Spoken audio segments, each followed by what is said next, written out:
જો તમે આ રીતે કેળાવડા બનાવી લીધા તો એકદમ ટેસ્ટી બનીને રેડી થાય છે. અને જો તમે આ રીતે સર્વ કરશો ને તો તમારા ઘરમાં કેળાવડા નહીં ખાતા હોય ને એ પણ ખાતા થઈ જશે ને તમારા ઘરમાં મહેમાન આવ્યા હોય ને તો આ રીતે સર્વ કરીને આલશો ને તો મહેમાન પણ ખુશ થઈ જશે. એટલા ટેસ્ટી કેળાવડા બનીને રેડી થઈ ગયા છે. હાય ફ્રેન્ડ્સ, આજે હું શેર કરીશ તમારી સાથે કાચા કેળાના બટાકાવડા બનાવવાની રેસીપી. તો અહીંયા 4 નંગ આપણે કાચા કેળા લઈ લીધા છે. એને વચ્ચેથી આપણે કટ લગાડી લઈશું. પહેલાં આ રીતના જોઈ શકો છો આપણે કાચા કેળા લીધા છે. તો અહીંયા આપણે 4 નંગ લીધા છે. હવે આપણે એને બાફી લઈશું. તો અહીંયા કુકરમાં એડ કરી દઈશું આપણે. હવે એમાં અડધો ગ્લાસ જેવું પાણી એડ કરીશું.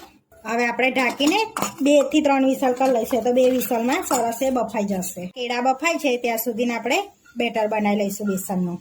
તો આગળ 2 કપ આપણે બેસન લઈ લઈશું. 1 ચમચી ચોખાનો લોટ એડ કરીશું એટલે સરસ એવા ક્રિસ્પી ઉપરનો પડ થશે આપણે કેળા વડાનો. હવે ચપટી મીઠું એડ કરીશું અને થોડું પાણી એડ કરીને ગાંઠા વગરનું આપણે બેટર બનાવી લઈશું એનું સરસ એવું. તો બહુ પતલું નહીં બહુ જાડું નહીં, મીડિયમ એવું આપણે બેટર બનાવી લેવાનું છે. બીજું થોડુંક એડ કરીશું અને મિક્સ કરી લઈશું સરસ એવું. અને ગાંઠા ના રહે ને એવું આપણે બેટર બનાવવાનું છે. જે રીતે બટાકાવડાનું બનાવતા હોય ને એ જ રીતનું આપણે બેટર બનાવવાનું છે. તો હજુ થોડાક પાણીની જરૂર પડે છે એટલે એ રીતનું આપણે એડ કરીશું. તો હવે એને મિક્સ કરવાનું છે. તો જોઈ શકો છો આપણે ગાંઠા વગરનું બેટર રેડી થઈ ગયું છે. તો આ રીતનું આપણે પતલું બેટર નથી રાખ્યું બહુ અને બહુ જાડું નથી રાખ્યું, મીડિયમ આપણે બેટર રાખ્યું છે. જોઈ શકો છો. એની અંદર ચપટી હળદર એડ કરીશું, બહુ નથી એડ કરવાની, થોડીક જ. અને મિક્સ કરી લઈશું. ત્યાં સુધીને આપણા કેળા બફાય છે ત્યાં સુધીને હવે આપણે એને રેસ્ટ આપવાનો છે. તો આપણે બેટર એકદમ સરસ એવું રેડી છે. તો આ રીતનું બેટર રાખવાનું. 3 વિસલ વાગી ગઈ છે તો ચેક કરી લઈશું આપણે હવા કાઢીને. તો આપણે સરસ એવા કેળા બફાઈ ગયા છે જોઈ શકો છો. હવે આપણે પ્લેટમાં કાઢી લઈશું. તો અહીંયા પ્લેટમાં આપણે કેળાને લઈ લઈશું. તો 2 જ વિસલમાં સરસ એ કેળા બફાઈ જ જાય છે આપણે. હવે કેળાને આપણે ઠંડા થવા દઈશું જેથી આપણે છોલી શકીશું એને. આપણે કેળા સરસ ઠંડા થઈ ગયા છે તો કેળાને આપણે સરસ છોલી લઈશું પહેલાં. હવે આપણે છોલી લીધા છે તો હવે છીની લઈશું એટલે એક બી ગાંગડો અંદર રહે ના. એટલે આ રીતે આપણે છીની લેવાના છે સરસ એવા. બસ છીની લીધા છે કેળાને જોઈ શકો છો આ રીતના. આ રીતે હાથેથી ઘસી લેવાની કે છીની વાગે ના એનું ધ્યાન રાખવાનું છે. ઘસતા વખતે આપણને કેળાને આપણે બધા કેળાને ઘસી લીધા છે સરસ એવા. ગાંઠો પણ અંદર એક બી ગાંગડો નથી રહ્યો. આપણે એની અંદર મસાલો કરી લઈશું. હવે મસાલામાં એની અંદર એડ કરીશું સ્વાદ પ્રમાણે મીઠું, અડધી ચમચી લાલ મરચું પાવડર. તમારે લાલ મરચું ના ખાવું હોય તો સ્કીપ કરી લેજો. 1 ટેબલ સ્પૂન ગરમ મસાલો, થોડી હળદર, થોડા શેકેલા જીરાનો પાવડર અડધી ચમચી, તીખાસ પ્રમાણે લીલા મરચ. જેટલું તમે તીખું ખાતા હોય એટલું એડ કરવાનું. અહીંયા 1.5 ટેબલ સ્પૂન દરેલી ખાંડ એડ કરીશું આપણે. તમે આખી પણ કરી શકો છો. થોડાક દાણા એડ કરીશું 1 વાડકી જેવા. થોડુંક વધારે રાખીશું એનું પ્રમાણ જેથી ટેસ્ટ સારો આવશે. અડધું લીંબુ એડ કરી દઈશું. તો અહીંયા અડધું લીંબુ એડ કરી દીધું છે આપણે. ચપટી હિંગ એડ કરીશું.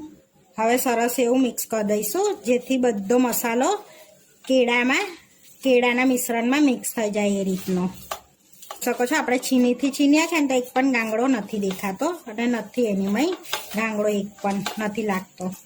તો તમે લસણ ખાતા હોય તો પણ અંદર એડ કરી શકો છો, ના ખાતા હોય તો નહીં એડ કરવાનું.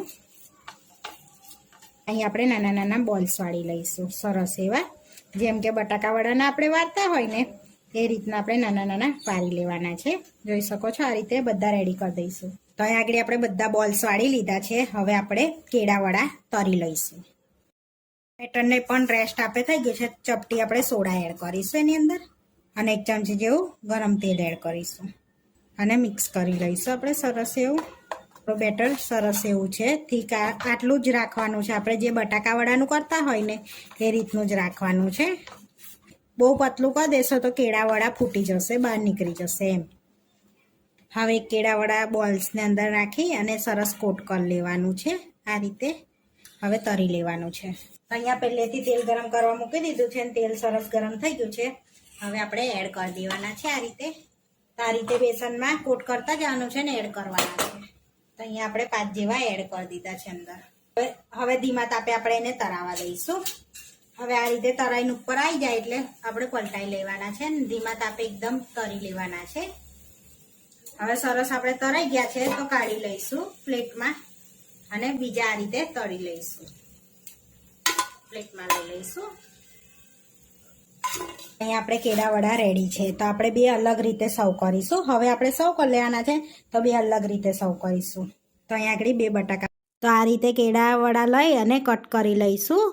આ રીતે તો આગળ આપણે કેળા વડાને ગોઠવી લેવાના છે આ રીતના. હવે એની પર આપણે ગ્રીન ચટણી એડ કરીશું થોડી થોડી. તો અહીંયા મેં ગ્રીન ચટણી આગળ શેર કરેલી જ છે. તો અહીંયા ચપટી જેવો ચાટ મસાલો સ્પ્રિંકલ કરીશું આપણે એટલે ટેસ્ટ એકદમ જબરજસ્ત આવશે. હવે એડ કરીશું ખજૂર આમલીની ચટણી આપણે. હવે એડ કરીશું થોડીક ઝીણી કટ કરેલી આ રીતની ડુંગળી. હવે એડ કરીશું ઝીણી સેવ થોડીક આપણે એની પર આ રીતે. અને ફરી ખજૂર આમલીની ચટણી થોડીક એડ કરી દઈશું અડધી ચમચી જેવી. અને એડ કરીશું થોડાક ધાણા અને ઉપર મૂકીશું તરેલા મરચાં આ રીતે. આપણે ખાવા માટે તૈયાર છે. હવે આપણે બીજી રીતે સર્વ કરી લઈશું. આ રીતે તો કેળા વડા લઈ લઈશું આ રીતના આપણે. હવે એની જોડે આપણે ખજૂર આમલીની ચટણી ને ગ્રીન ચટણી સર્વ કરીશું. યા ટોમેટા કેચઅપ પણ લઈ શકો છો. અહીંયા ગ્રીન ચટણી પણ લઈ લઈશું આપણે. થોડા તરેલા મરચાં અને ડુંગળી લઈ લઈશું. તો આપણે બે રીતે સર્વ કરેલા કેળા વડા બનીને રેડી થઈ ગયા છે. તો આવા વિડીયો જોવા માટે મારી ચેનલને સબસ્ક્રાઈબ કરો, લાઈક કરો અને શેર કરો. અને તમે જરૂરથી ટ્રાય કરો. ફરી મળીશું નવા વિડીયોમાં. કોમેન્ટ કરીને જરૂરથી જણાવજો કે તમને આ મારી રેસીપી કેવી લાગી.